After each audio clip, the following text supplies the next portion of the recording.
Welcome to grey matter enhancer. Mahasweta দেবীর অনুবাদিত ভারতের লোককথা বইটি থেকে আজকে যে গল্পটি পাঠ করব সেটি হলো মেষপালকের ভূত। এটি একটি তেলেগু লোককথা। শুরু করছি। এক মেষপালক আর তার বউ থাকে এক গ্রামে। নিত্য লোকটা ভেড়া চড়াতে যায়। একদিন সে এক গাছে চেপেছে, ডালে বসে কোপাচ্ছে। গাছ থেকে যেখানে ডাল বেরিয়েছে সেখানে এক বামুন যাচ্ছিল। কাণ্ড দেখে সে বলছে, ও হে, তুমি তো পড়ে যাবে, যে ডালে বসেছো সেটাই কাটছো। প্রভু, জানলেন কি করে যে আমি পড়ে যাব? দেখিয়ে দিচ্ছি, গায়ের কাপড়টা এই ডালে রাখো, পাশের ডালে বসে যেমন কাটছিলে তেমনি কাটো, দেখতে পাবে সচক্ষে। মেষপালক ওর কথা মতোই কাজ করলো। ডালটা কাটা হতেই কাপড় আর ডাল দুটোই ধপাস। মেষপালক তো অভিভূত। ও বাবা, এ বামুন তো অনেক জানে, কোনো কেউকেটা মানুষ হবেন। গাছ থেকে নেমে বামুনের পায়ে পড়ে সে বলছে, প্রভু দয়া করে বলুন আমি মরবো কখন, এ আপনাকে বলতেই হবে। ওহে মূর্খ, তোমার জন্ম মৃত্যুর কথা আমি জানবো কি করে? যাও যাও, জ্বালিও না। মেষপালক কি ছাড়ে? আমি জানি আপনি সর্বজ্ঞ, জানেন আপনি, বলতেই হবে। আমি আপনাকে বরং একটা ভেড়া দেব। বামুনের পা আঁকড়ে পড়ে রইল তো রইলই সে। বামুন পড়ল মহা ফাঁপড়ে। শেষে ছাড়া পাবার জন্য ও বলল, দেখো হে, মরার আগে নাকটা ছোট হয়ে যাবে, চোখ গর্তে ঢুকে যাবে, তখন তুমি মরবে, বুঝেছো? বামুন ছাড়া পেয়ে বাঁচল। মেষপালক ভেড়া চড়ায় আর চিন্তা করে, বামুন কি বলে গেল। ক্রমে এলো গ্রীষ্মকাল। একদিন তার বউ খাবার আনতে দেরি করেছে। বেজায় খিদে পেয়েছে ওর, দারুণ তেষ্টা। আঙুল দিয়ে নাকটা মেপে ওর মনে হলো নাকটা তো ছোট হয়েছে। চোখে আঙুল বোলালো, হ্যাঁ, চোখও গর্তে ঢুকে গেছে।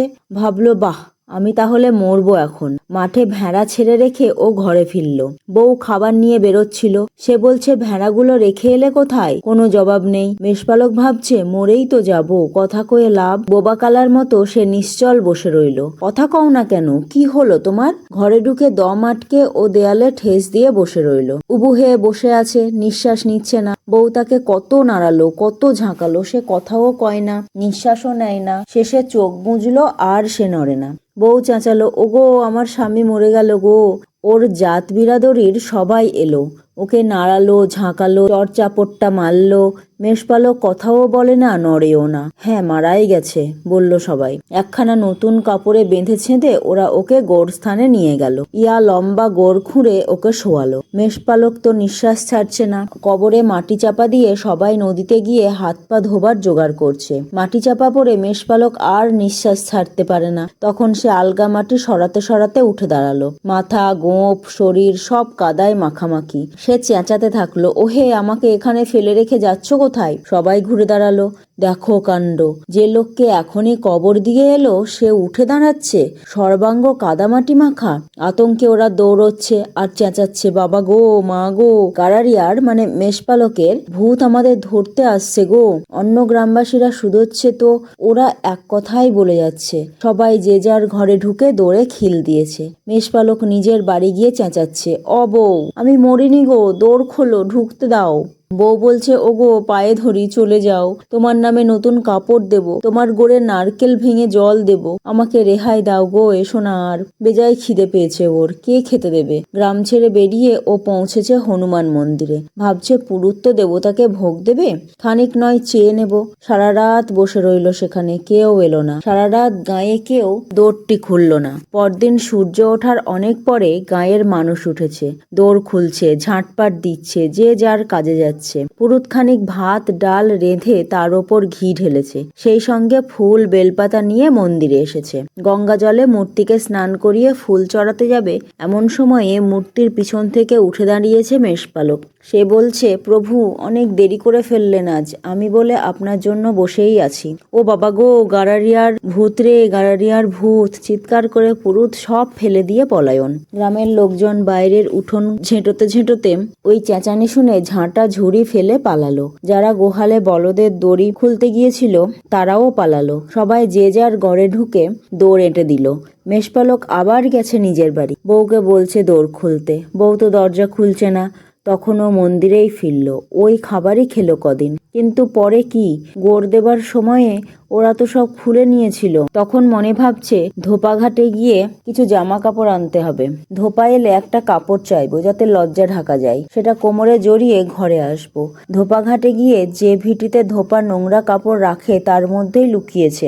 এক দারোগা রোজকার মতো গ্রামের রোদ দিতে এসেছে। দেখে গ্রামের সবাই দোর বন্ধ করে বসে আছে। সে ভাবছে ভর দুপুরে দোর বন্ধ কেন, ব্যাপারখানা কি? দৌড়ে দৌড়ে ঘা মেরে ও কারণ শুধোচ্ছে। ওরা বলল, এক গারারিয়ার ভূত ঘুরে বেড়াচ্ছে, ও না চলে গেলে আমরা বেরোবো না। আরে আমি তো কোনো ভূত দেখলাম না, যত সব রাবিশ। গ্রামের মোড়ল রেড্ডির কাছে গেল, সে এক কথাই বলল। দারোগা বলল, আমি তোমাকে রক্ষা করব, দৌড় খুলো। রেড্ডির খানিক ভরসা হলো, ও দৌড় খুলল। ক্রমে ক্রমে অন্যরাও দৌড় খুলে বেরোলো, যে যার কাজে গেল।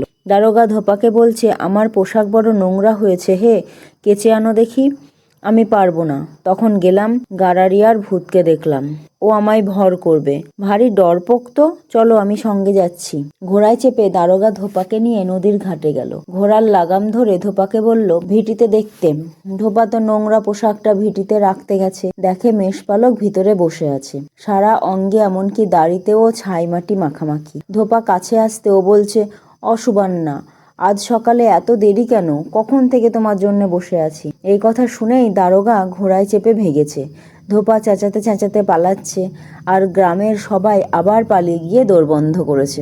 মেষপালকের আর সহ্য হলো না, গর্ধবের থেকেও নির্বদ্দরা।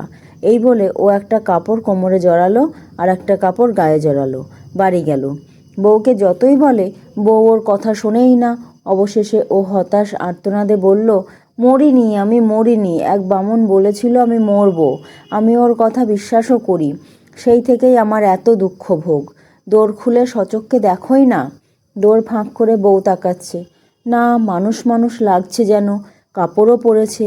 বউ ওকে ঘরে ঢুকিয়ে নিল। সর্বাঙ্গে কাদামাটি শুকিয়ে এসেছিল, জল ঢেলে ঢেলে ঘষে ঘষে সব পরিষ্কার করলো, ঠিকমতো জামা কাপড়ও পরতে দিল।